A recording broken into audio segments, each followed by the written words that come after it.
पहा नवीन एपिसोड्स एकदम ad free.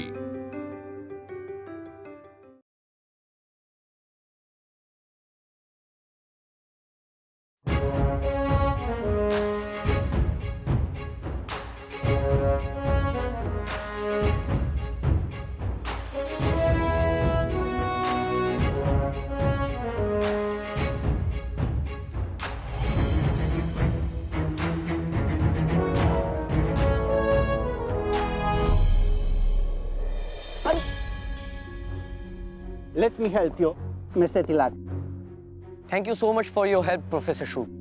No need to thank me, Mr. Tilak. But I have to draw your attention to one serious matter. काय झालं sir? काही काळजीचं कारण? It depends how you look at it.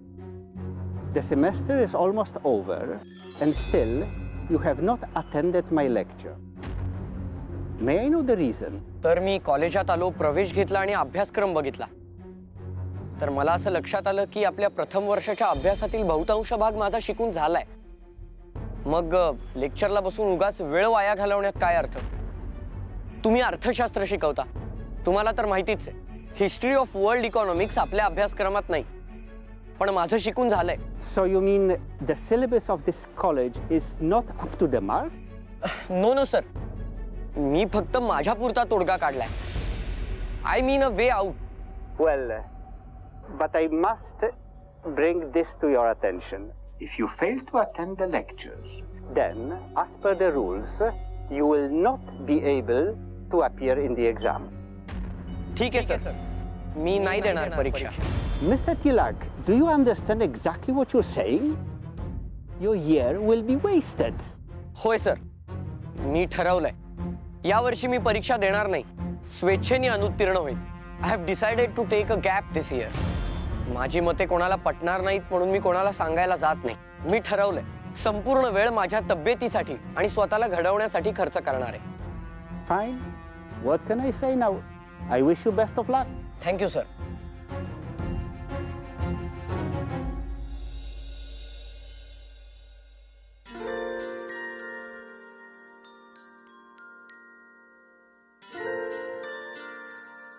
कुठे शोधायचा आता याला?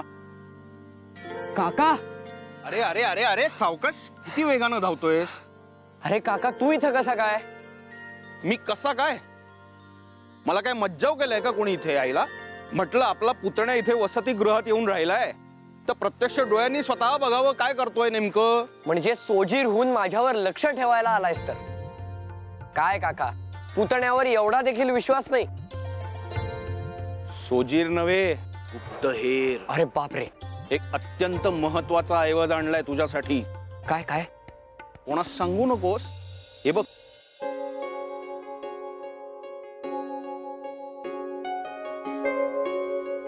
काकूच्या हातच्या पुरणपोळ्या आणि हे लाडू भामाने बनवलेत ना? वा, अगदी योग्य ओळखलंस. कळतंय बरं का, काकूची माया आणि बायकोचं प्रेम चांगलं ओळखता येतंय म्हणायचं. खा खा. अरे अंगारकी होती म्हणून हिने तुझ्यासाठी केल्या पुरणपोळ्या. म्हणाली बाळला खूप आवडतात, त्याच्यासाठी केल्या आहेत, त्याला नेऊन द्या. चांगल्या आठवड्याभर पुरतील इतक्या दिलेत. अरे अरे सावकाश सावकाश खा. काय वाघ लागलाय का मागे? काका, खूप भूक लागली. खा खा. डेक्कन कॉलेज म्हणतात. आज प्रत्यक्ष बघितलं. मागे एकदा दादा बरोबर आलो होतो इथे, तेव्हा सगळं माळरानच होतं. आता एकदम भव्य झालंय सगळं. बाळ, अरे ह्या पोळ्या आठवड्याभर पुरण्यासाठी दिल्यात. 2 दिवसात संपतील. 2 दिवसात? काय सगळ्या कॉलेजला वाटतोस की काय? मीच संपवणार आहे. बाळ, आहार वाढलाय तुझा. दिवसातून अर्ध्याहून अधिक वेळ व्यायाम आणि बलोपासना करतो मी. शरीराची झीज जास्त झाली की भूक जास्त लागते, म्हणूनच आहार वाढलाय माझा. छान छान, चांगलंय. एकीकडे अभ्यास आणि दुसरीकडे शरीर, चांगली प्रगती होते म्हणायची. बरं, हा आता परीक्षा येतील ना, अर्ज भरलास की नाही? नाही म्हणजे येताना काही विद्यार्थ्यांची कुजबूज ऐकली मी. म्हणून विचारतोय. हो का? काही कल्पना नाही मला. कल्पना नाही? काका, माझ्या म्हणण्याचा उद्देश असा की त्या परीक्षेत मला काही रस नाही. मुळात ती परीक्षा मी देणारच नाहीये. काय म्हणालास? परीक्षा देणारच नाहीस? हो काका, मी ठरवलंय या वर्षी मी परीक्षाच देणार नाही. अरे असा का वागतोयस तू? नापास होशील अशानी. हो, त्याची कल्पना आहे मला. अरे लाज वाटते का तुला? कुठून झाली तुला ही दुर्बुद्धी? काका, तू आधी शांत हो बघू. माझं म्हणणं तरी ऐकून घे. प्रथम वर्षात इथे जे शिकवतात ते ज्ञान मला अगोदरच अवगत झालंय. मग ते शिकण्यासाठी पुन्हा वेळ कशाला खर्च करायचा? त्यापेक्षा मी विचार केला की हे वर्ष मला पूर्णपणे स्वतःसाठी खर्च करायचंय. स्वतःसाठी? अरे मग आजपर्यंत जे काही केलंस, जे काही वागलास, ते कोणासाठी होतं? घरच्यांची सगळ्यांशी भांडलास, इथे वसतिगृहात येऊन राहिलास, हट्टानं राहिलास, ते कोणासाठी होतं? स्वतःसाठीच ना. अरे मग ज्या कारणासाठी इथे आलायस ते तरी निदान मन लावून कर. हे कुठलं स्वैर वागणं म्हणायचं बाळ? काका, जसे आतापर्यंतचे सर्व निर्णय विचारांती घेतले तसा हा निर्णय सुद्धा विचारपूर्वकच घेतलाय मी. अरे कसला विचार? दादाचं स्वप्न धुळीस मिळवण्याचा विचार आहे का हा? आम्हा सगळ्यांची स्वप्न उधळून लावण्याचा विचार आहे का हा? सांग बाबा एकदाचा, आम्हाला कळू दे. काका, मी कोणाच्याही अपेक्षा आणि स्वप्न धुळीस मिळवत नाहीये. आधी मला माझ्या अपेक्षांची पूर्तता करायची. स्वतःला या जगातील आव्हानांसाठी तयार करायचंय आणि त्यासाठी साधना करणं आवश्यक आहे. साधना कसली? जोर बैठकांची? तासनतास व्यायाम करण्याची? अरे बाळ, वाटलं होतं तू शिकून मोठा मुनसफ होशील, घराची जबाबदारी घेशील. अरे तुझ्यापेक्षा ही सामान्य मुलं सुद्धा पुढे जात आहेत, प्रगती करतायत, शिष्यवृत्त्या घेतायत. आणि तू बाळ, दादानी तुझ्यासाठी, तुझ्या शिक्षणासाठी पैसे काढून ठेवलेत, त्याचा धड विनियोग कर. हे काय करून घेतोयस तू बाळ? बघवत नाही रे, बघवत नाही. काका, भविष्यात मी कुठली वाट निवडीन मला नाही माहित, पण जी वाट निवडेन ती मी स्वतः तयार केलेली असेल. काका, सरळसोट मार्गावरून चालत जाण्यापेक्षा वनातील काटेरी मार्गांवरून धावणं मला अधिक भावेल. काका, असं वाटतं जो मार्ग मी निर्माण करीन उद्या त्यावर कोणीतरी स्वेच्छेने चालावं. त्यासाठी मला स्वतःला घडवायचंय काका, आणि म्हणूनच मी हा निर्णय घेतलाय.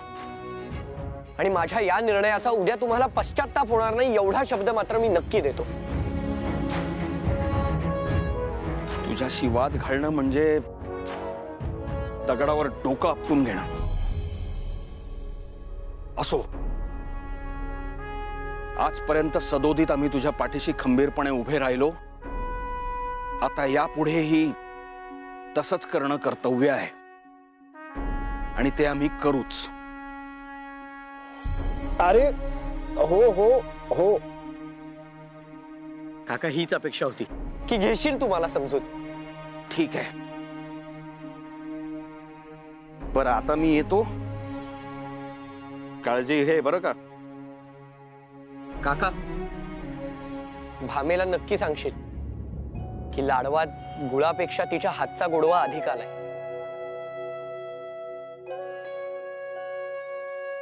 सांगेन बरं का.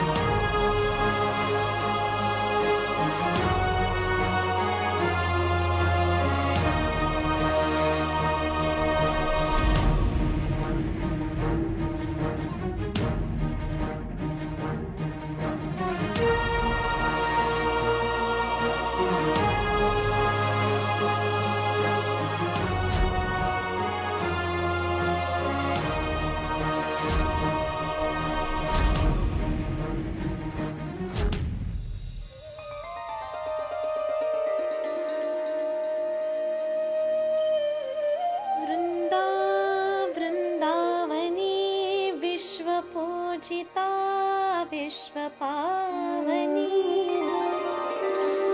पुष्पसारानंदनी तुलसी कृष्ण जीवनी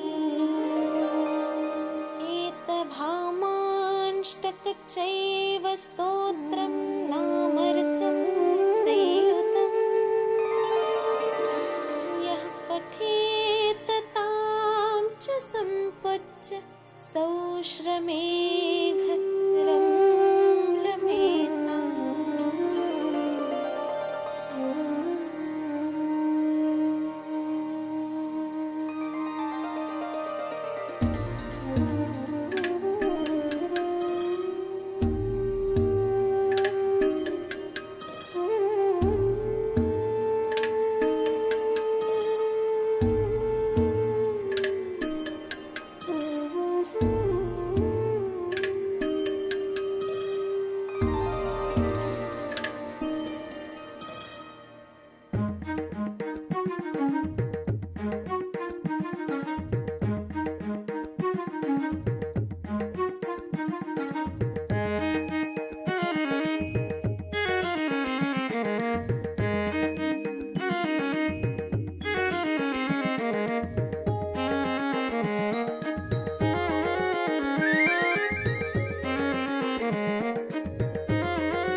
भामे.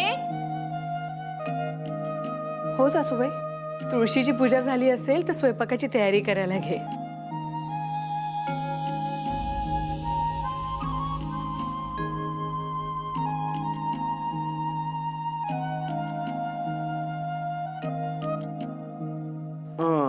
तरीच म्हटलं हिशोब जुळत कसा नाही, गोंधळ घालून ठेवलाय नुसता. ऐकताय का? चोर आहे चोर. कोण? मी? अगं बाई तू नव्हे, आपला किरण भुसारी. चोख 14 आणि शिल्लक आहेत त्याच्याकडे अजून आपले. तरी म्हटलं यंदा आपल्या खिशातला खुळखुळा वाजत कसा नाही. थांब, तू माझी पगडी घेऊन ये, आज चांगली अद्दलच घडवतो त्याला. आता हे काय? तेच सांगते मी. बाकीचं सगळं बाजूला ठेवा, आधी घरामध्ये काय घडतंय त्याकडे लक्ष द्या. आता काय झालं? भामाची अवस्था पाहवत नाही हो. आणि हा तर दिनक्रमच झालाय जणू. अगदी पर्वचा म्हणावा तसा. रोज दर घटकेला भामा दाराशी जाऊन बाळ आला की नाही पाहते. बाळ तर काही येतच नाही. एक खडा उचलून आणते आणि भांड्यामध्ये जमा करून ठेवते आणि सगळा राग भांड्यांवर काढते. असा या खड्यांचं काय गणित बांधलंय हिनं? अहो, प्रत्येक महिन्याच्या प्रतिपदेपासून ती एक खडा उचलते आणि भांड्यामध्ये जमा करून ठेवते. म्हणजे बाळला आला की दाखवता येईल की हिनं त्याची किती दिवस वाट पाहिली ते. आणि पहा ना, आता शुक्लातली अष्टमी आली हो. नवरात्र देखील चालू झाले, पण बाळचा अजूनही काही पत्ता नाहीये. असे किती खडे जमवलेत तिनं. नाही, बाळ घरी आला की त्याचं मस्तक फुटणार असंच वाटतं मला. करा, तुम्ही चेष्टाच करा. पुरुषांना बायकांचं मन कधी करणार देवच जाणे. आओ ऐका, निरोप आलाय. आज तो येणार आहे. आज? अगं हळू बोल, कोणास काही कळता कामा नाही. अहो, पण ही आनंदाचीच वार्ता आहे ना. हो हो, आनंदाचीच वार्ता आहे. पण आपल्याला बाळाचा स्वभाव काय नवीन आहे का? येईल येईल म्हणेल आणि नाहीच आला तर नाही. आपलं ठीक आहे, भामेचा हिरमोड नको व्हायला.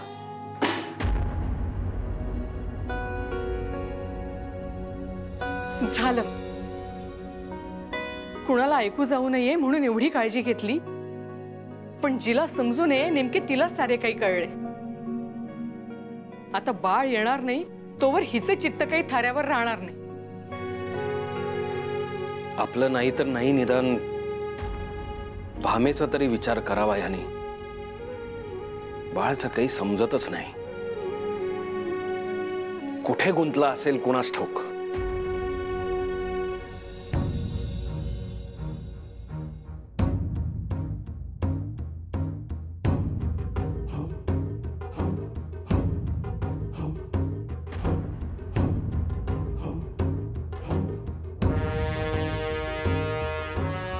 मूर्ख कुठले. अरे वा वीरप्पा वा. अरे या देशी तुला कोणी धोबी पछाड देईल असा पूत जन्माला आलाच नाही. अरे गोरे साहेब सुद्धा याची पाठ थोपटतात. साहेबांकडून तनखा आणि मर्जी मिळवणारा या वाघासमोर कोणीही टिकू शकणार नाही. काय रे दाजी, तू तरी हरवू शकशील का या पहाडासारख्या वीरप्पास? मी नाही, पण या गोऱ्या साहेबाच्या मर्जीमुळे आलेल्या उन्मत्तपणाला मातीत मिळवणारी एकच व्यक्ती आहे. कोण आहे? The one who is not evil but for sure he is our devil. Devil devil devil devil devil devil.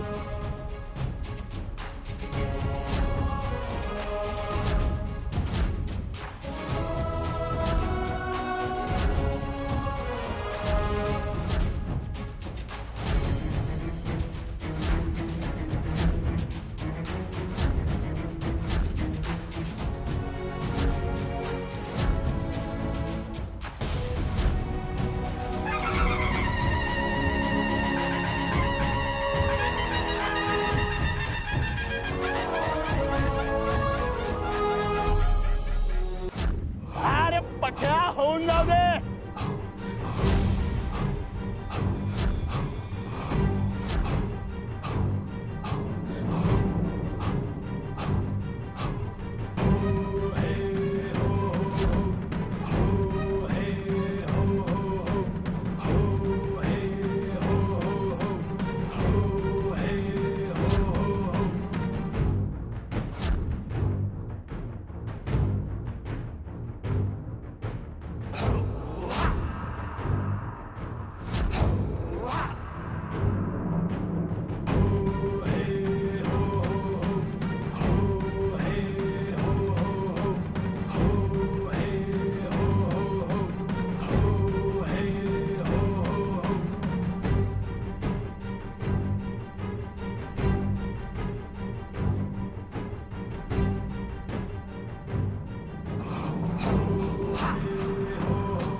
वा वा बळवंता. अरे डोळ्याचे पारणे फेडलेस रे, डोळ्याचे पारणे फेडलेस. किती निष्णात असावं कुस्तीच्या डावपेचात. वा वा वा. अरे त्या वीरप्पाची बोबडीच वळली होती. अहो आमच्या गुरुवर्यांनी दिलेलं ज्ञान तितकं प्रखर असेल, बोबडी वळेल नाही तर काय. बरं या जल्लोषात विसरू नकोस, कॉलेजची वेळ झाली आहे, नाही तर वर्गाबाहेर काढतील आपल्याला. मोजून 3.5 मिनिटात स्नान उरकतो आणि पहिल्या तासिकेला हजर. वा. अरे तू घरी जाणार होतास ना, त्याचं काय झालं? विंचुरकर वाड्यात कोणीतरी वाट बघत असेल. खरंय रे, वाट बघत असतील खरी. जायचंय, किती दिवस ठरवतोय घराकडे जायचंय. आज पहिली तासिका झाली की निघालो. वा चला.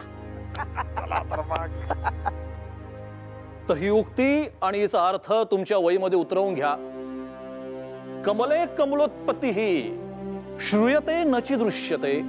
अर्थात एका कमल पुष्पाची दुसऱ्या कमल पुष्पावर उत्पत्ती होते हे आपण ऐकलेले असते, पण हे कुणीही पाहिलेले नाही.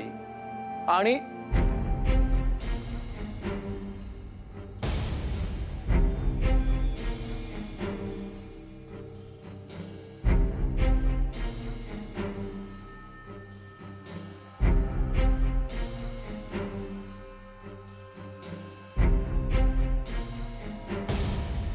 सर, माझे डोळे जरी मिटलेले असले तरी माझे सर्वत्र लक्ष आहे.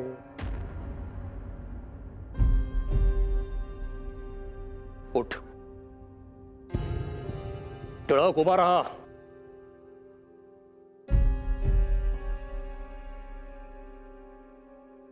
काय रे, कुठून आला एवढा उद्दामपणा? अरे जरा चार बैठका काय मारल्यास, तब्येत काय कमावलीस, म्हणजे आभाळास हात टेकले का रे तुझे?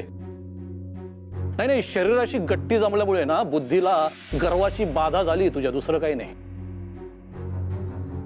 हा विषय शिकणे इतके सहज वाटते तुला? अरे महाकवी कालिदासाचं हे काव्य समजणे तुझ्यासारख्या सामान्य मुलाचे काम नाही. किती आव्हानांना सामोरे जात कालिदासाने उत्तमोत्तम साहित्यकृती निर्माण केल्या. आणि त्याच महाकवी कालिदासाला फक्त जिवंतपणीच नव्हे तर त्याच्या जीवनाच्या अखेरच्या क्षणी सुद्धा अशाच आव्हानांना सामोरे जावे लागले. आणि मला सुद्धा अशाच काही आव्हानांना सामोरे जावे लागेल असे दिसते. आव्हान? हो, अर्थात. बर का, एकदा एका सुंदर युवतीने एवढी एकच उक्ती भिंतीवर लिहिली, अर्थात ओळ. आणि या पुढची समर्पक ओळ काय असू शकेल असे महाकवी कालिदासाला विचारले. आता महाकवी कालिदास तो साक्षात सरस्वती त्यावर प्रसन्न झाली होती. त्याने यथार्थ अशी पुढची ओळ लिहून काढली. पहिली ओळ आहे, कमले कमलोत्पत्ती श्रूयते न च दृश्यते. आणि त्याने लिहिली, बाले तव मुखाम भोजयी दृश्यमिंदीवर द्वयम. वा. अर्थात कमळाच्या पुष्पावर आणखी एक कमळ उगवून येणे हे आपण सर्वांनीच ऐकलेले असते, मात्र कुणीही ते पाहिलेले नसते. तर मग हे सौंदर्यवती, तुझ्या या कमलरूपी चेहऱ्यावर हे दोन कमल नयन कसे निर्माण झाले? आता तुम्ही सांगा, याच युवतीने पुढे जाऊन महाकवी कालिदासाचे प्राणहरण केले असे सांगितले जाते. म्हणून म्हटलं आव्हान. बरं का दाजी? हा सर, तुम्ही तसेच माझ्या बाबतीत नाही ना करणार? शांत. नाही, प्राणहरण नाही, पण तुझे गर्वहरण मी निश्चितच करेन. आता उभा आहेसच तर असा सरळ वर्गाबाहेर जा. सर, माझे म्हणणे इतकेच आहे की मेंदूत एवढा ज्ञानाचा साठा असताना तो कागदावर उतरून वृथा शाई आणि कागद वाया कशाला घालवायचे? त्यापेक्षा त्या कागदाचा निराळा काहीतरी चांगला सदुपयोग करता येईल, नाही असे?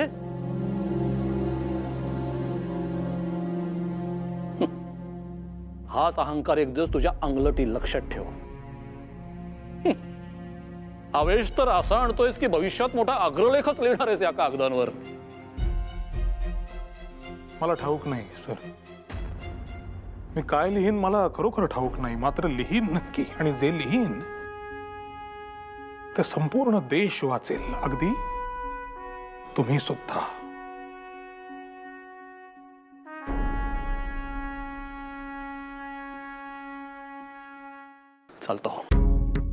चालता हो अशा उद्दाम विद्यार्थ्यांना माझ्या वर्गात स्थान नाही. चालता हो. जशी आपली आज्ञा सर. अरे बघताय काय, उतरून घ्या वहीमध्ये. तसेही तासिका संपल्यावर घरी जाण्याची योजना आखत होतोच. आता लवकर जाता येईल. अजून गेला नाहीस तू? निघालोच आहे गुरुजी.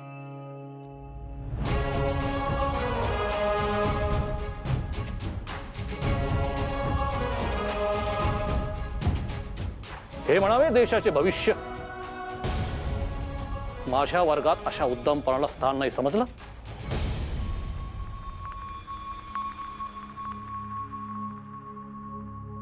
तर बरं का, उद्या आपल्या वर्गात संस्कृत कविता स्पर्धा आहे. विषय आहे माता, अर्थात आई. सर्वांनी सहभागी व्हायचंय. काय?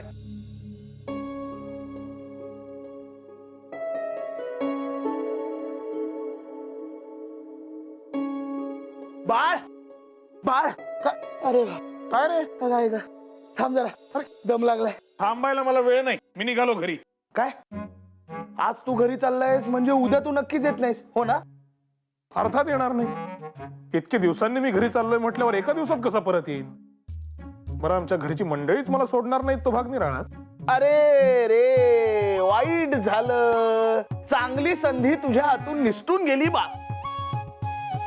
कसली संधी? नाही नाही, तू जा, तू जा, तू आपला जा.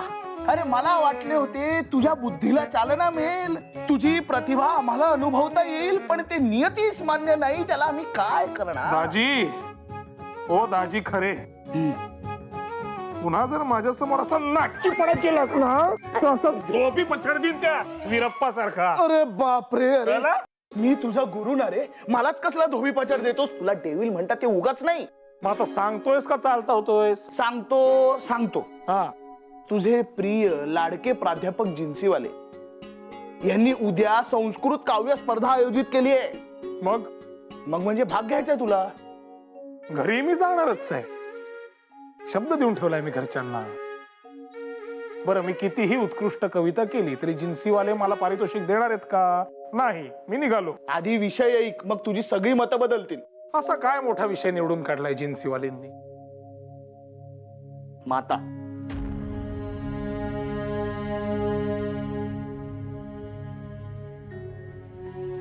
आई,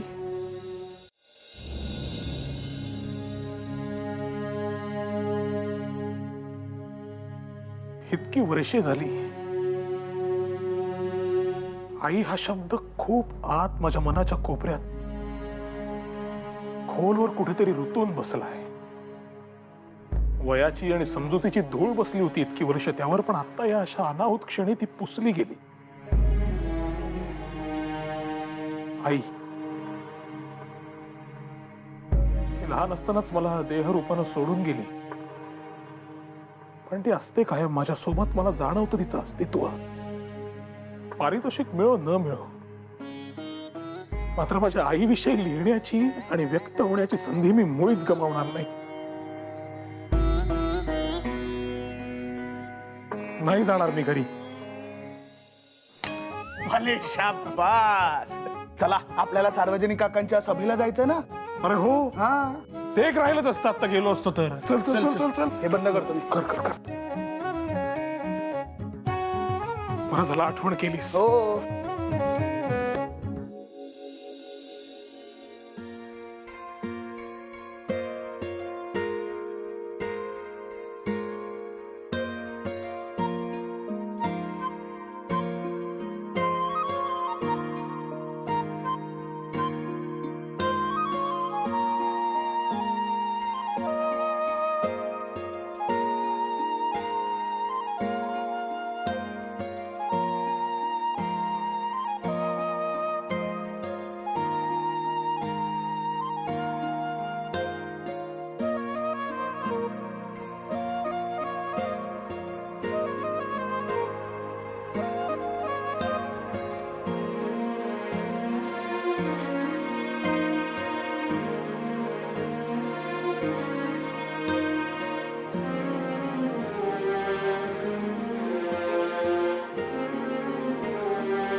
तुम्हाला काय वाटलं मला कळणार नाही? आज सकाळी स्वयंपाकघरात कावळा ओरडताना ऐकलं मी. रोज कुठे ओरडतो हा कावळा, तेव्हाच मनाशी खूणगाठ बांधली की आज नक्की कोणीतरी येणार. आणि कोणीतरी म्हणजे तुम्ही, हे निश्चित झालंच. नका बाई आता आणखी वाट पाहायला लावू.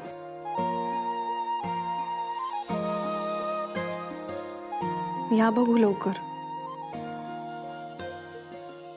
भामे, आले. शिक्षक काय करतात? शिकवतात. वकील वकिली करतात. हे नोकरी करणारे, व्यवसाय करणारे समाज घटक जगतात ते कोणामुळे? तर इथला भूमिपुत्र असणारा शेतकरी, त्याने पिकवलेले अन्न खाऊन सगळा समाज सुखात जगतो. पण त्याच्या वाट्याला काय येतं? आत्महत्या.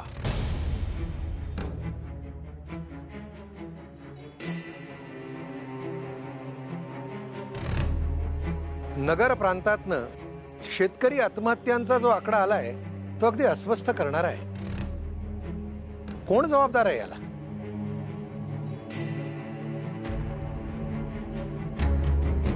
इकडे बाळा.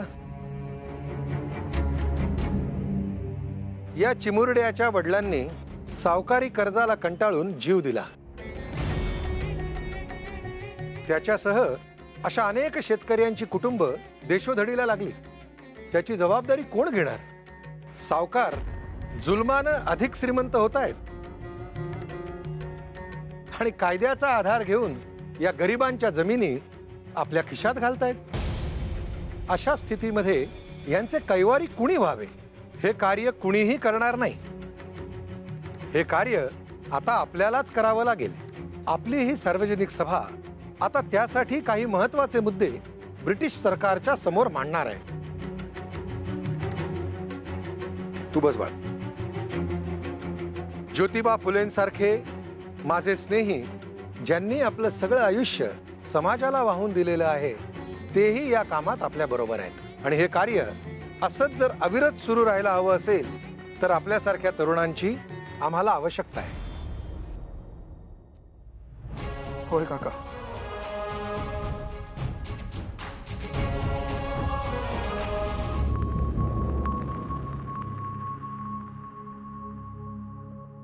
आजवर या प्रश्नांची दाहकता इतकी जाणवलीच नव्हती कधी. जगणे इतके खडतर असू शकते. आपण यावर काय करू शकतो? किती खाऊट आहे ते शेंगदाणे. शी.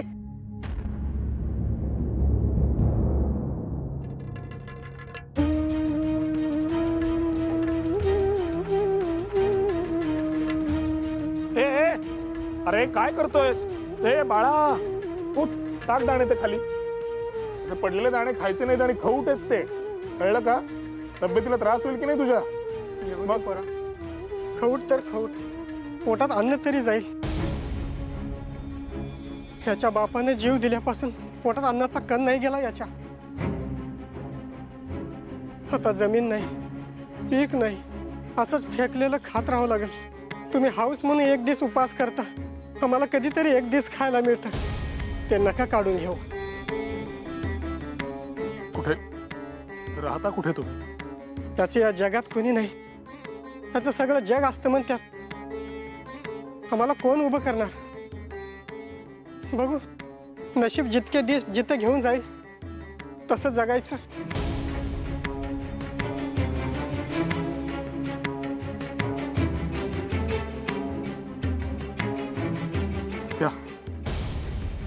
नाही नको. असू द्या. देवा, जगण्याचा प्रवास थोडा तरी सुखाचा होईल. आणि कधीही गरज भासली तर मला हक्काने हाक द्या. मी कायम तुमच्या सोबत असेन.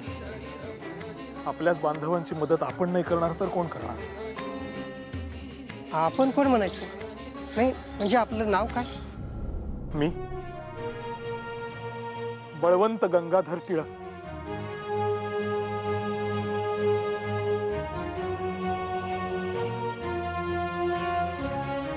बा पाया पड.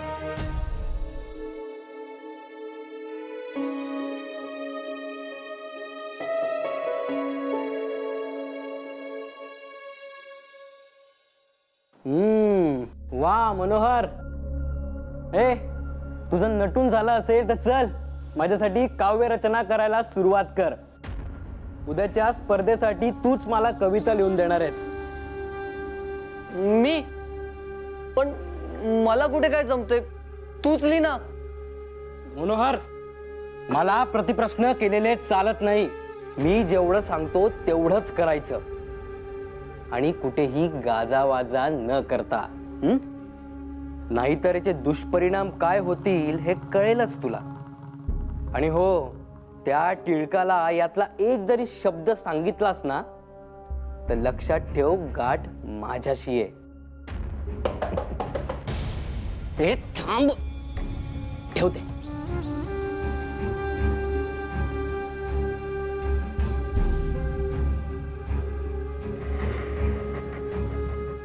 काय रे, दार खिडक्या लावून कसं घेतो सारख्या?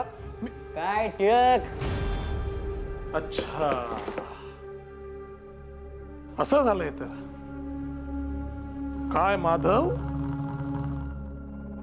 कर्वे? अरे टिळक, तुला तुझ्या खोलीतूनही बाहेर काढलेली दिसते. नाही, आमच्या खोलीत असा आश्रय असालायस म्हणून विचारलं. छे, ह्या असल्या गचाळ खोलीत, आणि ते पण तुझ्यासारख्या मुजूर मुलाबरोबर कोण राहणार रे? मी तर माझ्या ह्या मित्रास भेटायला आलो होतो. हो की नाही रे माधव? हो तर. चला मनोहर पंत या. मी काय सांगितलं ते लक्षात आलं ना? काय सांगितलंय? तुला काय करायचंय रे? ए तू आमच्यामध्ये पडू नकोस. आणि हो, या वसतिगृहात फक्त माझा शब्द चालतो. त्यामुळे माझ्या वाकड्यात कोणी जात नाही आणि माझा मार्ग कोणी अडवत नाही. समजलं? असं होय. मग तुझा मार्ग अडवणारा इथे तुझ्या समोर उभा ठाकलाय असेल तर मग तर बाजूला सारून दाखव. टिळक, याचं उत्तर मी योग्य वेळी देईनच तुला. चल रे माधव. काय रे, तोल गेला की काय? डेव्हिल. चल.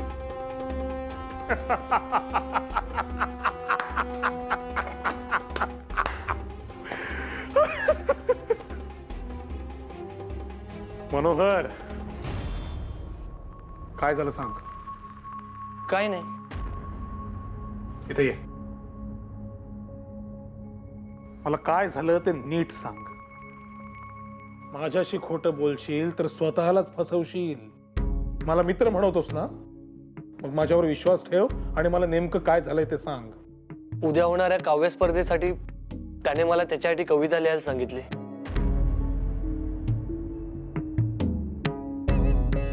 हा कर्वे म्हणजे कुत्र्याचं शेपूट आहे, शेपूट.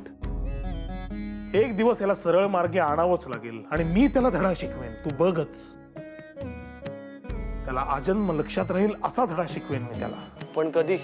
अरे शिशुपालाचे 100 अपराध पूर्ण होतीलच कधीतरी. तुर्तास भोजन कक्षात जायची तयारी करूया. आज म्हणे रुचकर बदामाचा शिरा केलेला आहे. ऐकूनच माझ्या तोंडाला पाणी सुटलंय. जा सोळा नेसायला घे पटकन. उदर भरण नो हे जाणीजे यज्ञ कर्म.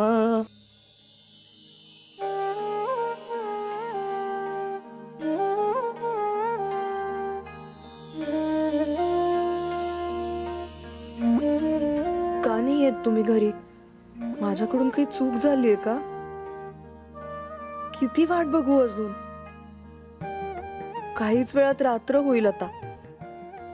काय तरी बाई.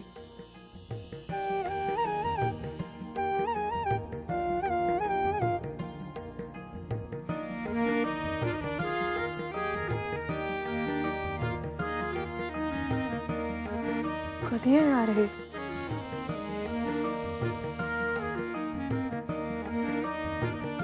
आपणच जावं का? मागेही गेले होते की त्या कॉलेजात. तिथं जाऊन त्यांना चांगलं खडसावून विचारते, का बरं येत नाही तुम्ही?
माधव बळवंत काय रे? अरे आता ह्या वेळेला कसं काय आलास? मी घाबरलायस का एवढा?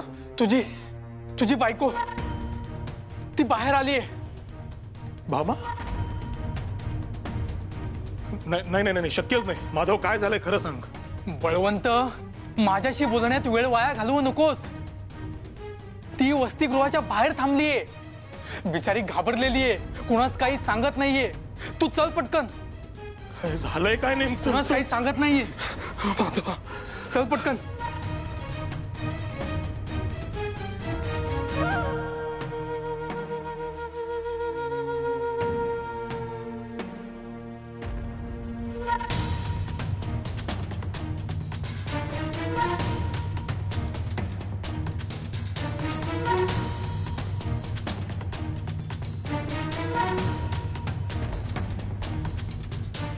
भामा, काय ग? घरी सगळे ठीक आहे ना? का तू रुसलीस माझ्यावर? हे बघ, कारण काहीही असो, असे अवेळी कॉलेजमध्ये येणे बरे नाही. काशीनाथला तरी बरोबर घेऊन यायचंस.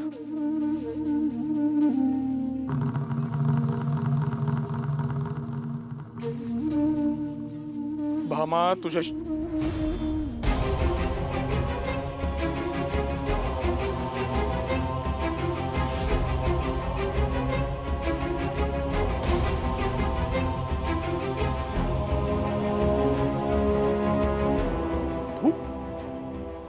कोण आहेस तू? अहो, मला मारू नका. मी गजानन संगीत नाटक मंडळीमध्ये स्त्री पार्टी करतो. मला त्या कर्वेंनी तिथे पातळ नेसून बसायला सांगितलं. म्हणाले कॉलेजमध्ये एक नाटक आहे, त्या स्त्री पात्र करायचंय, चांगले पैसे मिळतील. अहो, म्हणूनच मी इथे बसलो होतो.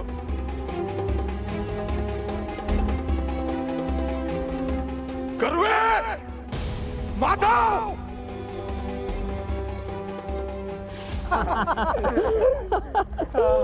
कशी अद्दल घडवली 150 आण्यास. मला अक्कल शिकवत होता मला. आता बरोबर वाघाची शेळी झाली असेल. नाहीतर काय.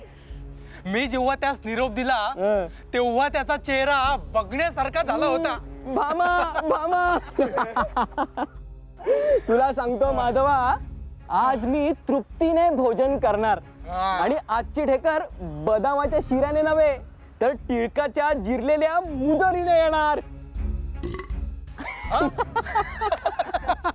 चला चला, मला नडतोस काय टिळक?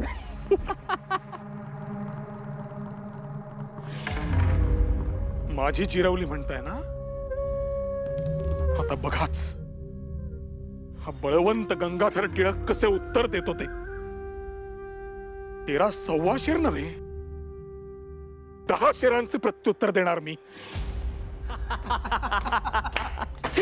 चल चल माधवा, मस्त बदामाचा शिरा खाऊ.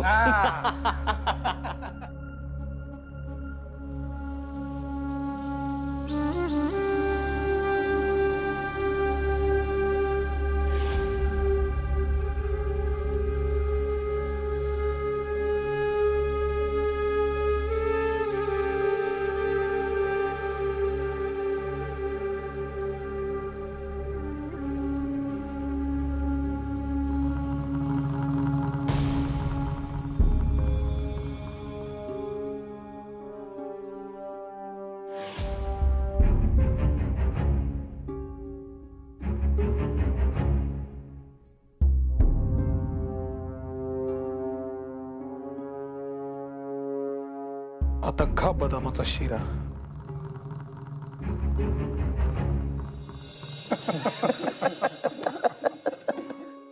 पण तुला सांगतो बळवंत, तू त्या दोघांना खोलीत कोंडून ठेवलंस ना, ते मला अजिबात पटलेलं नाही. हो, अरे तुझ्यासोबत जे ते वागलेत ना, त्याच्या समोर ही फार नाममात्र शिक्षा आहे. हे म्हणजे असं झालं, त्यांनी आपल्यावर हत्ती टाकावा आणि आपण त्यांच्यावर ढेकून. कसं आहे खरे बुवा, हा, शत्रूच्या ना कायम इथे हल्ला करावा,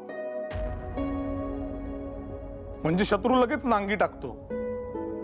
आणि एकदा का त्याने नांगी टाकली की एक साधा ढेकूनही पुरेसा असतो त्याला पराभूत करायला.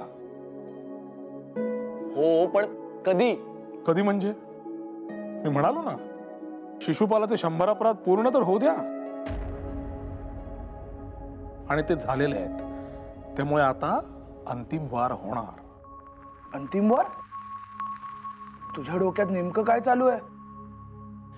काय मंडळी? सर, कसली एवढी गहन चर्चा सुरू होती? भविष्याबद्दल विचार विनिमय करत होतो. भविष्य? हा. कुणाचं? स्वतःचं, देशाचं की समस्त मानव जातीचं? काय ना सर, मनुष्य अनेक प्रकारे निसर्गाशी स्नेह तोडून त्याचाच शत्रू होत चाललाय.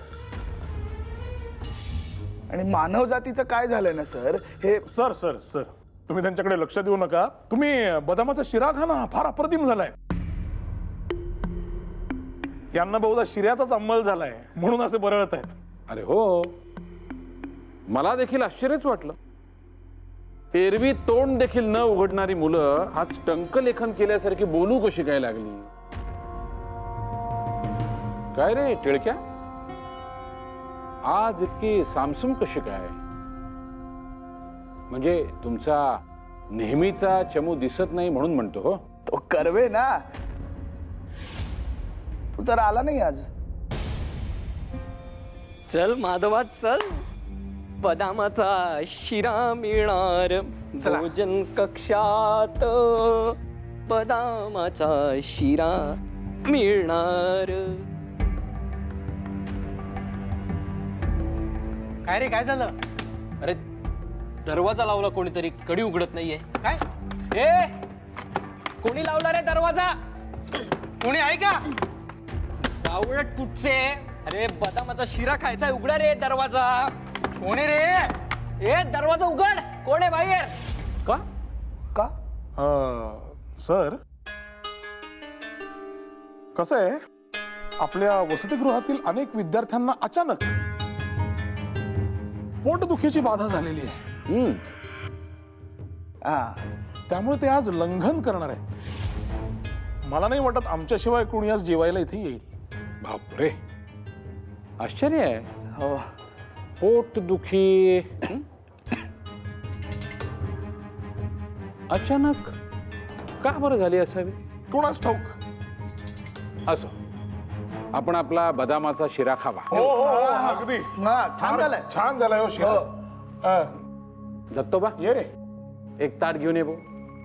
मी वाढतो सर. हो वाढ. थोडा थोडा हो हो हो हो पुरे. टिळक्या, तुला गणित विषय आवडतो ना? अर्थात. ही त्याचीच एक शाखा आहे, सूक्ष्म गणित असं म्हणतात. आंग्ल भाषेमध्ये कॅल्क्युलस असं म्हणतात. हो हो हो कल्पना आहे मला. कुणी शोधून काढलं माहितीये का? हो अर्थात, न्यूटनने. फार मोठा गणितज्ञ होता तो. निर्विवाद. अरे त्याच्या प्रयोगशाळेला आग लागली तेव्हा, म्हणजे त्यांनी 20 वर्ष संशोधन करून, अथक परिश्रम करून जे निबंध लिहिले होते, जे प्रबंध लिहिले होते, जे संशोधन केलं होतं, ते सगळं त्या आगीत जळून भस्मसात झालं. तुमच्या माझ्यासारखा असता तर हरला असता, रडला असता, घाबरला असता. परंतु न्यूटन तो फक्त इतकंच म्हणाला, चला बरं झालं. आजपर्यंत मी जेवढ्या चुका केल्या होत्या त्या सगळ्या चुका या आगीत जळून भस्मसात झाल्या. आता मी नव्या चुका करायला मोकळा झालो.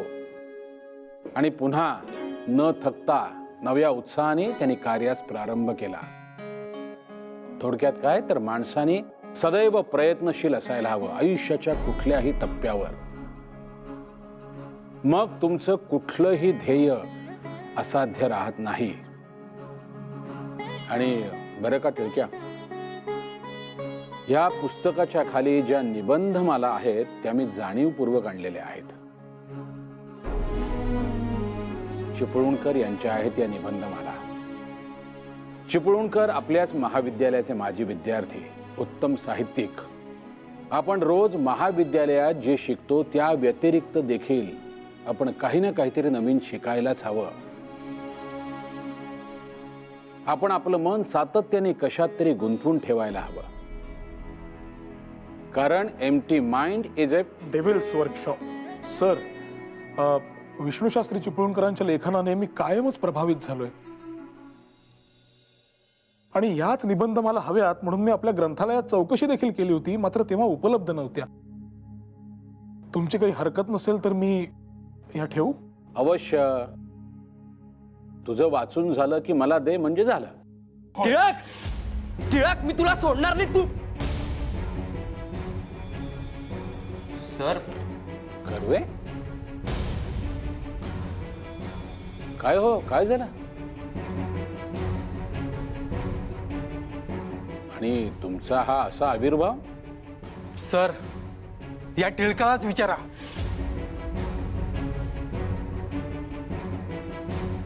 टिळक्या,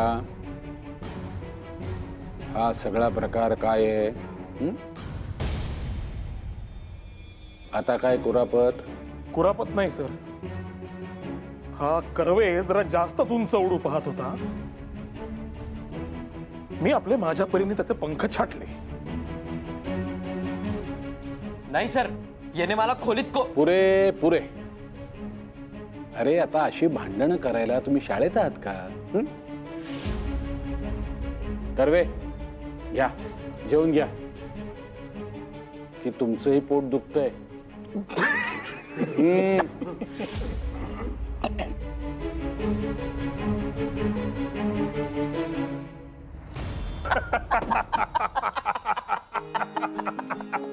छान जिरवलीस त्या कर्वेची. त्याचा चेहरा बघण्यासारखा झाला होता अगदी.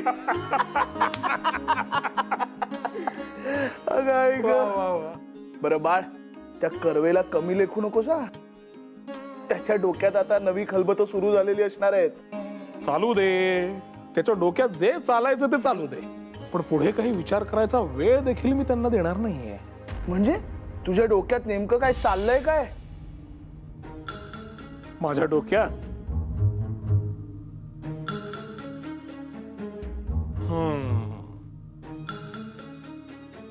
एक गंमत.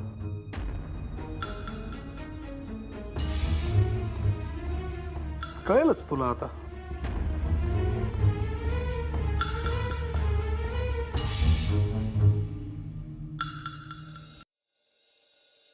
तू सांगितलं नाहीस तुझ्या डोक्यात काय शिस्त आहे ते? आपल्याला खोलीत कोणले काय? कारण आजवर कोणीही माझ्या बाबतीत असं करायची हिम्मत नव्हती केली. आता यापुढेही करणार नाही. त्या टिळकाने जो फणा उगारलाय ना, तो मी चेचणारच.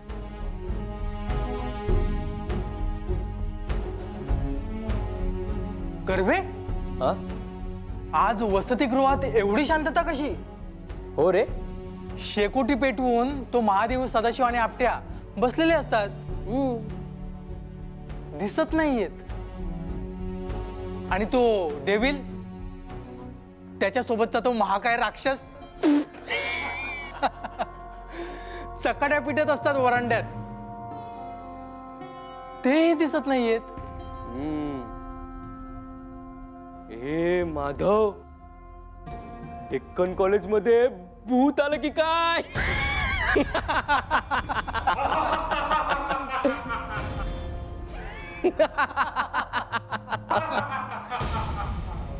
ए, हा तिसरा हसायचा आवाज कोणाचा आला रे? आणि तोही इतका भयानक. हो ना. माधव, ए, कोण आहे रे तिकडे? हिम्मत असेल तर समोर ये.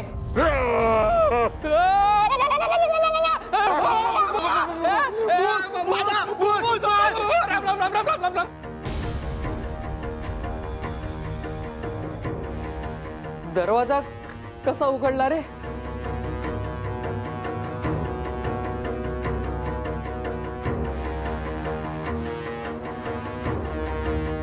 सदाशिव, आपटे, कोणीच कसं नाहीये. काही कळत नाहीये रे. जाऊ दे, चल आपण आपल्या खोलीत जाऊया. हो हो, उघड. अरे आपण बाहेर असताना कडी कशी काय उघडी? जोर लाव, जोर लाव.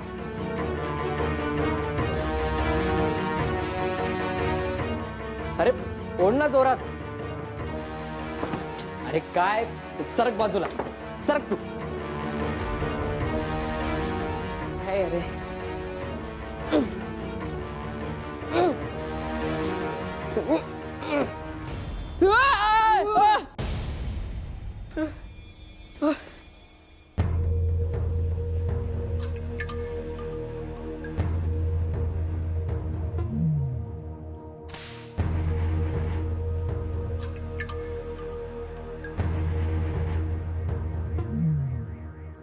केवढा भयानक माणूस होता रे तो.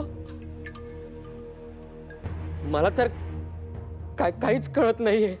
हे माधवा, आपल्या कॉलेजमध्ये खरंच भूत चिरलं की काय? बहुतेक.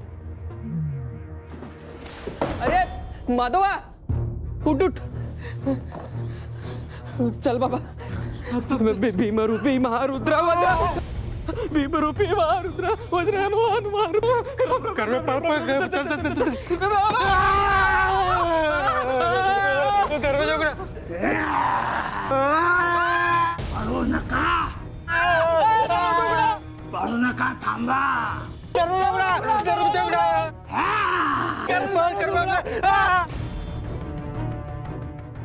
हे कुणी आलं असेल तर बघू. चल. माधव, सदाशिव, आपटे.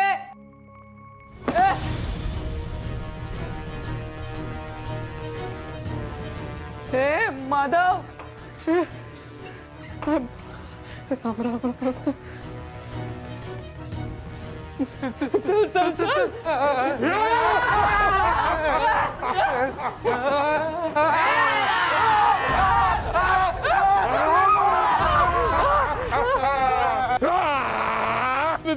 भीमरूपी महारुद्रा.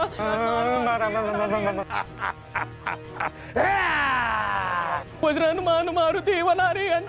जप नाही, जप नाही. तू का मान्य कर.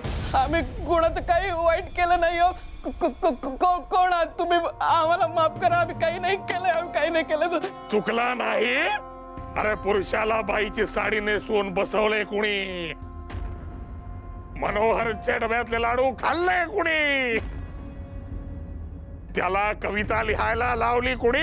आणि त्या पलीकडे त्या बिचाऱ्या टिळकला शर्यतीत धावायला लावले कोणी खोटे सांगून. मी नाही, याने मी तू सुद्धा सहभागी होता या सगळ्यात. हा पण होता, हा पण होता. म्हणजे तुम्ही मान्य करताय की तुमची चूक झाली आहे. आता मी तुम्हाला देहदंड देणार आहे. नाही, आम्हाला माफ करा. आम्ही याच्या पुढे करणार नाही. अगदी नाकाच्या सरळ रेषेत चालू, पण आम्हाला माफ करा. बोल ना काही. आता मी तुमच्या वागण्यावर जातीनं लक्ष घालणार आहे. समजले? यारे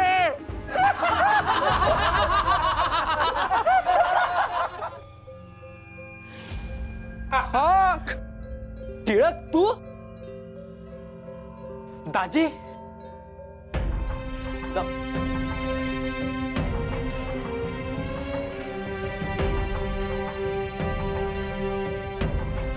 होय मीच. कर्वे, तुमच्यासारख्या लाखांची भाषा समजणाऱ्या भूतांसाठी आम्हाला हे असं भूत होऊन यावं लागलं. यापुढे जर वागणूक सुधारली नाही तर खरं भूत म्हणून तुमच्या मनगुटीवर बसावं लागेल मला. एवढा वाघ म्हणून फिरत होतास ना, झाली की नाही शेळी आता. कर्व्या, जाणे.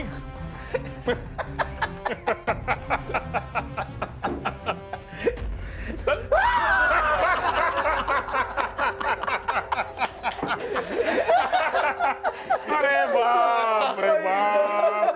बळवंत, मानलं बाबा तुला. नाही, तुला तर साक्षात दंडवत. नाही, तू फक्त नावाला नाही तर वागायला सुद्धा डेव्हिलच आहेस. हा नाही रे, मी काय म्हणालो, आपल्या सुपीक डोक्यातून या अशा कल्पना येत असतात. अरे चांगलीच अद्दल घडवलीस तू त्यांना. आजचा दिवस खरा सत्कारणी लागला. आता मी शांत डोक्याने घरी जाईन. खोलीत म्हणायचं ना तुला? नाही नाही नाही, घरीच जाईन मी. काय एवढ्या रात्री बिनसूरकर वाड्याला? उद्याच्या स्पर्धेचं काय? पुन्हा विसरलास? सुपीक डोक्यात कल्पना आहेत, पण घरी जाणं आवश्यक आहे.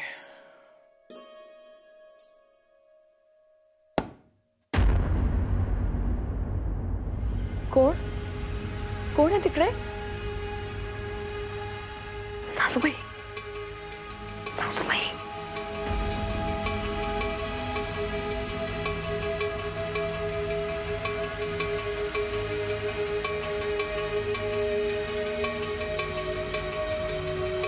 कोण आहे?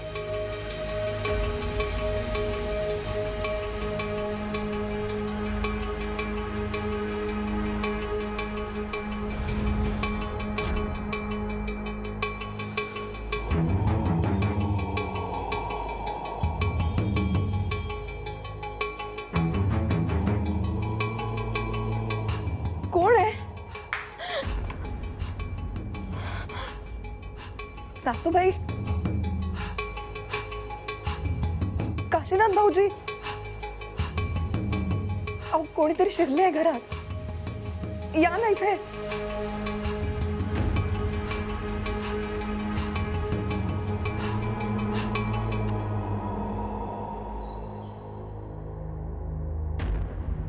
हे पहा, मला माहिती तू चोर आहेस. मी माझ्यावर हल्ला केलास ना, तर मी सुद्धा शांत बसणार नाही. बाहेर या आधी.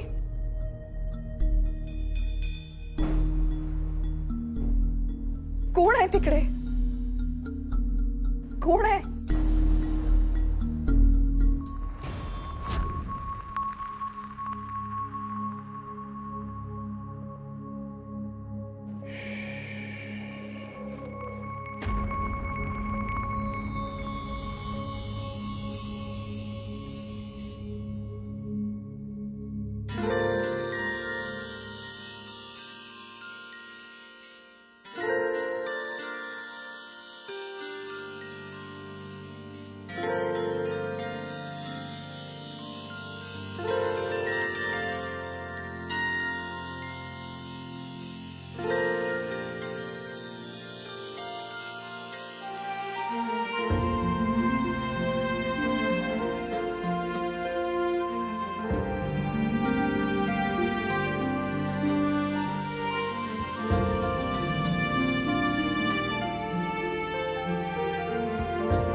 कमले कमलोत्पत्तिः श्रूयते न च दृश्यते.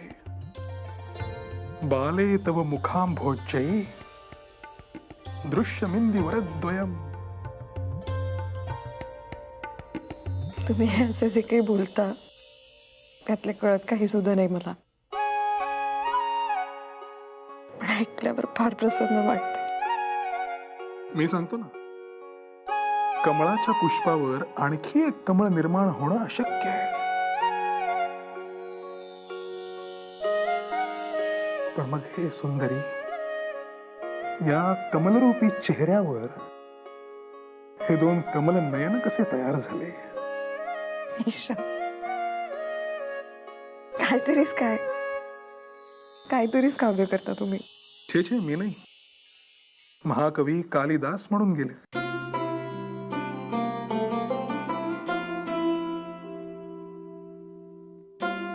इथे समोर एवढी बायको उभी आहे आणि आपल्याला कालिदासाचे स्मरण होते. भामे, एकदा एका सुंदर मुलीने कालिदासाचे प्राण हरण केले आणि इथे माझ्या समोर हे दोन सुंदर नयन आहेत, माझे प्राण हरण करणारे.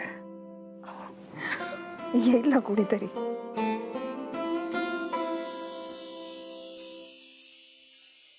अरे पण एवढ्या रात्री येण्याची काय गरज होती? तेच ना, किती रात्री आलास रे? दिवसभर आम्हाच आपला धापशा, बाळ आता येईल मग येईल. तू अगदी काजव्यासारखा रात्री उगवलास. आणि रात्री उशिरा का होईना आलोय हे महत्वाचे.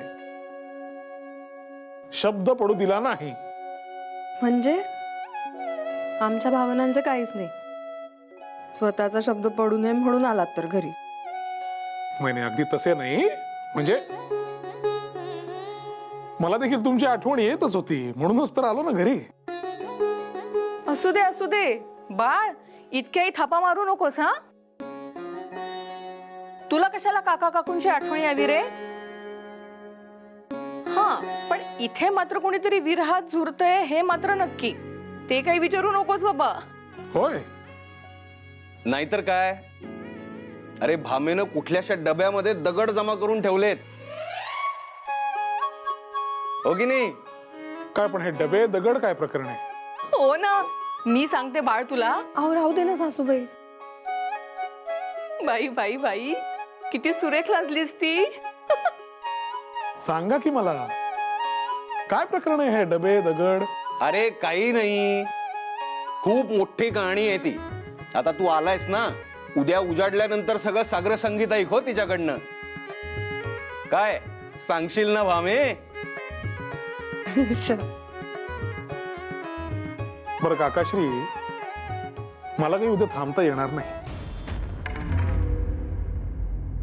अरे म्हणजे इतक्या दिवसांनी आलायस ना, 8-15 दिवस राहशील की नाही? घरात नवरात्र चालू आहे, सण आहे घरामध्ये, आणि तू नसशील तर कसं वाटेल बरं? काकू, मला सर्व काही पटते आहे, परंतु माझा नाईलाज आहे. ऐकायला कितीही कष्टप्रद वाटले तरी सत्य हेच आहे की मला उद्या पहाटे निघावे लागेल.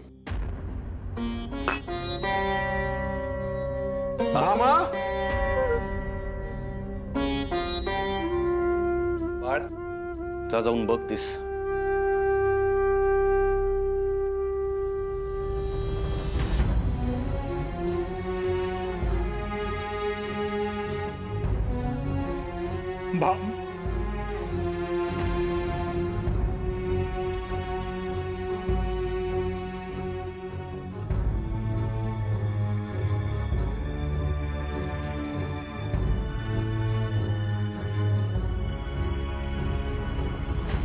इतक्या लवकर जायचे होते तर मग यायचे तरी कशाला? इतके दिवस वाट बघितली, अजून बघितली असती. हिरमोड होण्याची सवय झाली आहेच, त्यात अजून भर पडली असती. आज तुझा हिरमोड होऊ नये याच एकमेव इच्छेने मी आलोय भामे. कसं पटवून देऊ तुला? ठरवलं असतं तर आज खटाटोप न करता मी सहजच टाळू शकलो असतो आपली भेट. पण तरीही मी आलोय ना.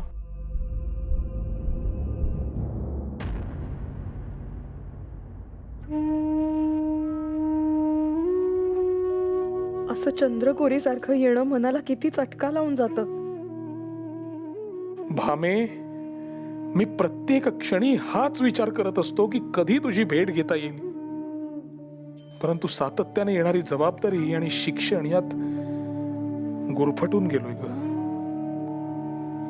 आणि त्यात कसा बसा वेळ काढून मी इथे आलो तर तू अशी रुसून बसणार आहेस?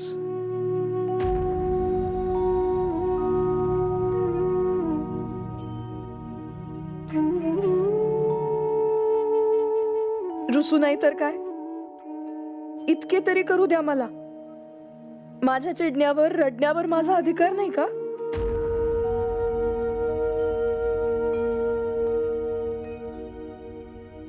तुझी बाजू जितकी खरी आहे तितकीच माझी बाजू सुद्धा सत्य आहे. तू समजून घेशील अशी अपेक्षा आहे.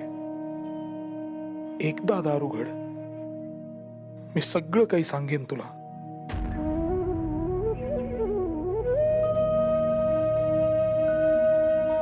इतकेच अपराधी वाटत असेल तर एकदा तरी दार ठोठवा, मग बघू.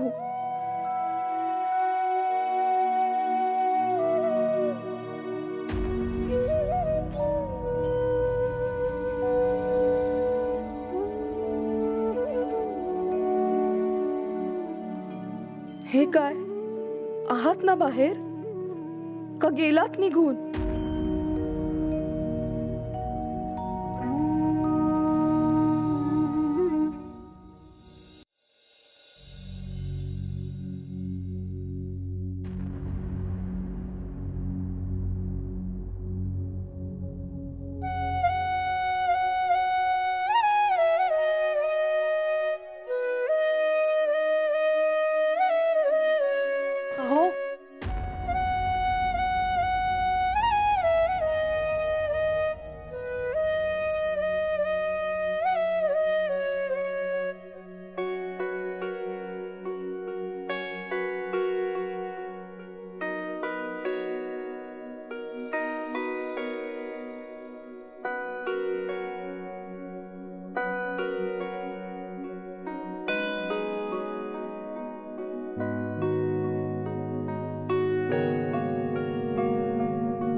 भामे,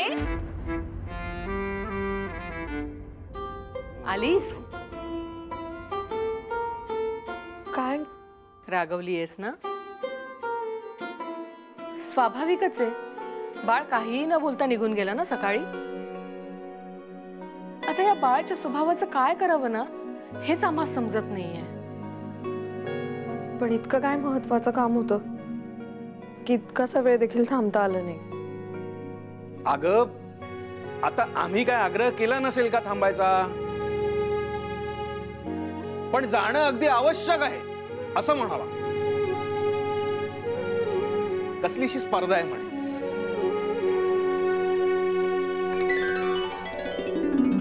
भामे, अगं आवरून घे जा, अजून पारोशी आहेस ना?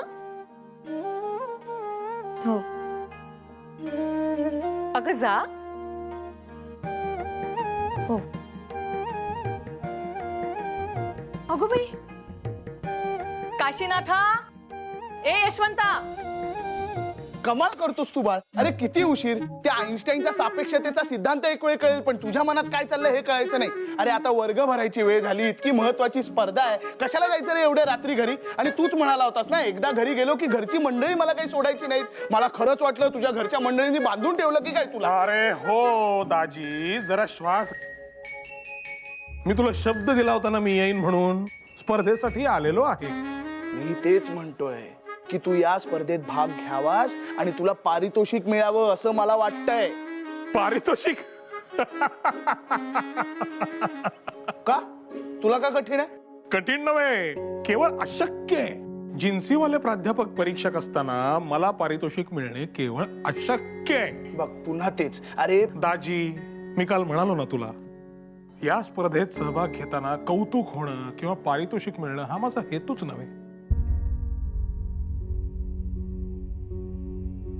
मला माझ्या आईशी संवाद करण्याची संधी मिळते आणि ती मला गमावायची नाहीये. म्हणून धावपळ करत इथे आलोय. कळलं? तुलसी वृंदावनम गृहस्य यथा मांगल्यस्य प्रतीकम मातापि तथैवास्ति मम अस्तित्वस्य कारणम.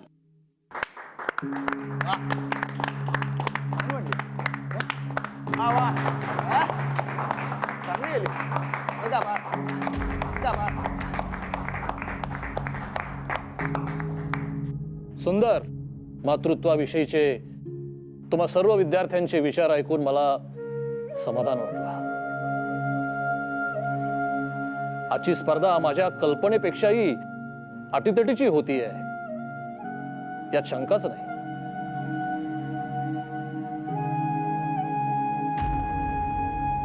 बरं, आणखी कोणाला जर स्पर्धेत भाग घेण्याची इच्छा असेल तर त्याच्यासाठी अखेरची संधी आहे. काय टिळक? नाही, माझ्याकडे असं रोषाने बघण्यापेक्षा काही काव्य केलं असेल तर आपल्या ज्ञानाचे 4 थेंब आमच्यावरही शिंपडा. काय, कालिदासाबद्दल माहिती मिळवणे फारसं कठीण नाही, पण त्याच्यासारखी कल्पनाशक्ती आणि त्याची रचना ही अवगत करू शकाल?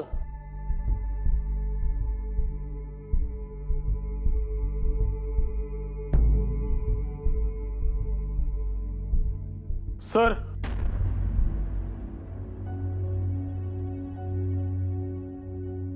आपली आज्ञा असेल तर मी माझं काव्य सादर करू?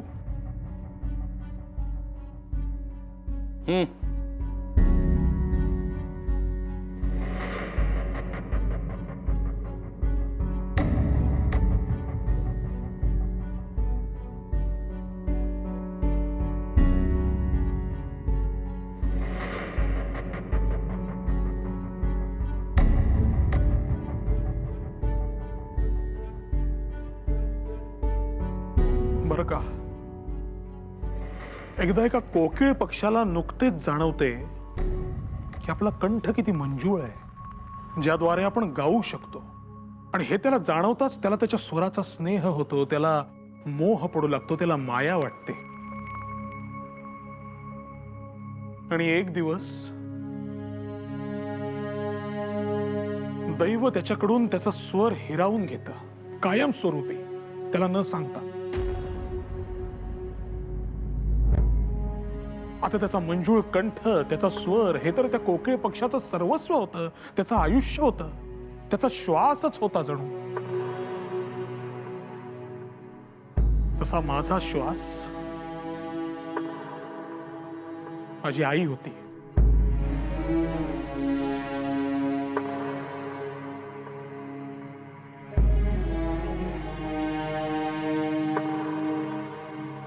मातृविलाप.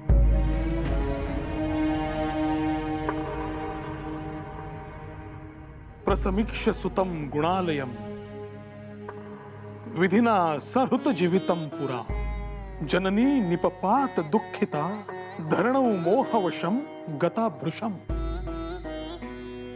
अथ सा जननी विमूर्छिता प्रकृतिम प्राप्तवती यथा यथा.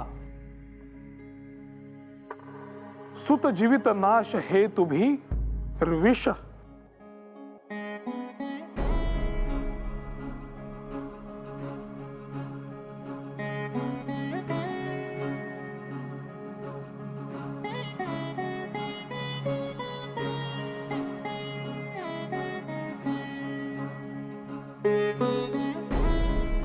प्रावर्तताधिकतरम सपुनः प्रदीप्तो निक्षेपितो जलनिधाविव वाग्नि.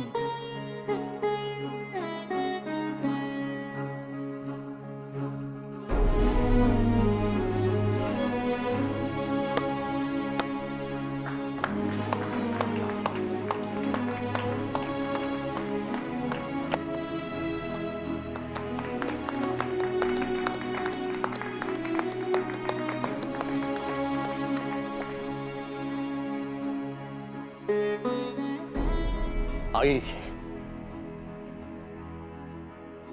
कोण असते? आई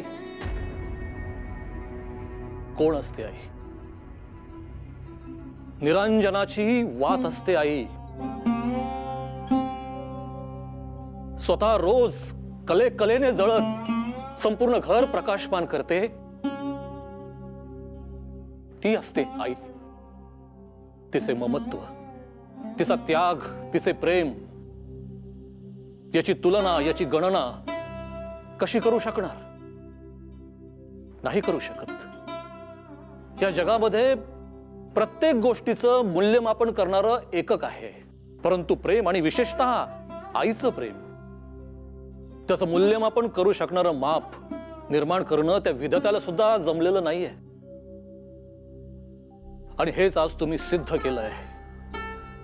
अभिमान वाटतोय मला तुमचा.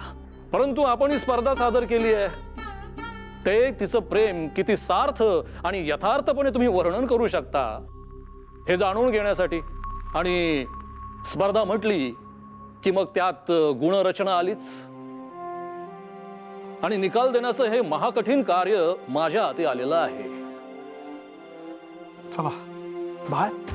अरे कुठे निघालास? निकाल नाही काय ऐकायचा? माझ्यावर त्यांचा विशेष रोष आहे आणि मी काल जे वागलो त्याचे उत्तर ते काढणारच. निकाल ऐकून काय करू? निघतो. हे बघ तू थांब, निदान माझ्यासाठी तरी थांब, कळलं? थांब, निकाल ऐकूया. नियमानुसार आपण 3 क्रमांक अर्थात 3 बक्षिसे जाहीर करणार आहोत. तर तृतीय क्रमांक आहे जनार्दन आपटे. वा वा वा वा मित्रा. द्वितीय क्रमांक आहे केशव देशमुख. अरे वा वा देशमुख. आणि आता प्रथम क्रमांक.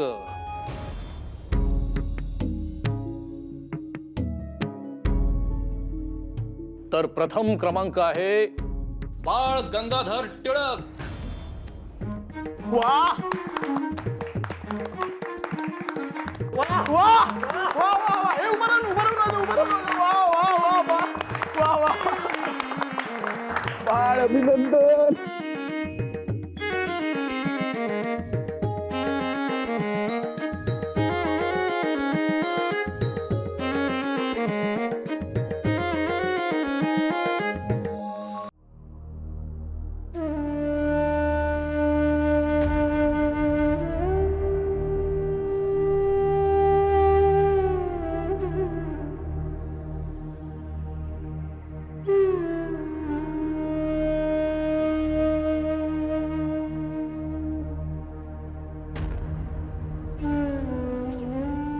सर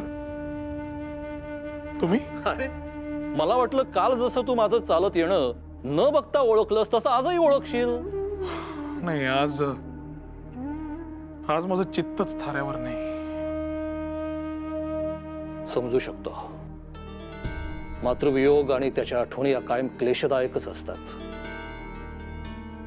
पण आज ज्या प्रकारे तू मातृविलाप सादर केलास, तुझ्या मातोश्रीस खरोखरच अभिमान वाटला असेल तुझा. अभिमान वाटायला ती प्रत्यक्ष असायला हवी सर.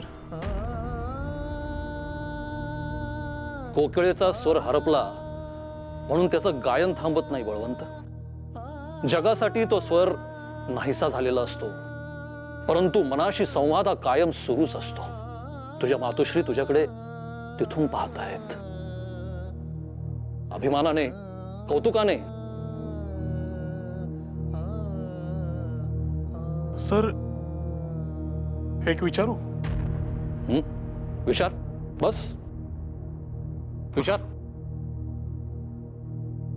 बोल. सर तुमच्या दृष्टीने मी तुमच्याशी इतका उद्दामपणे वागत आलो आहे, तरी सुद्धा तुम्ही मला प्रथम पारितोषिक दिलं. कसं काय? मला तर पूर्ण खात्री होती की तुमचा माझ्यावरचा राग पाहता तुम्ही मला जाणून बुजून बाजूस काढाल. अरे तुझ्यासारखा विद्यार्थी देखील असा विचार करू शकतो?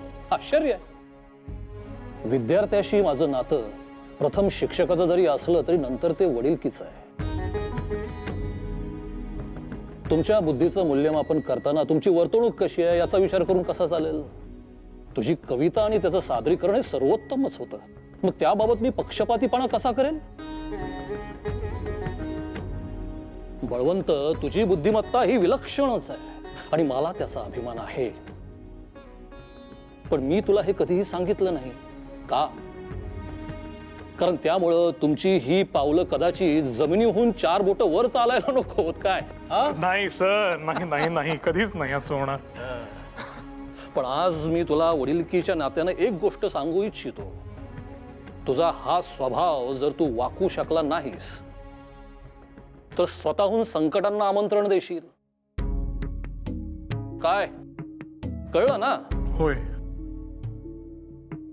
नमस्कार करतो सर. यशस्वी भव, अशीच प्रगती करा.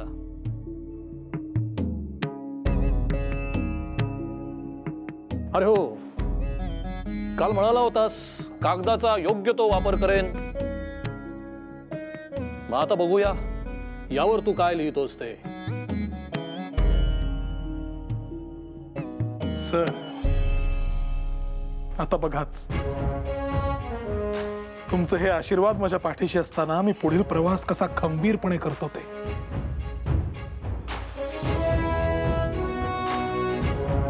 धन्यवाद सर.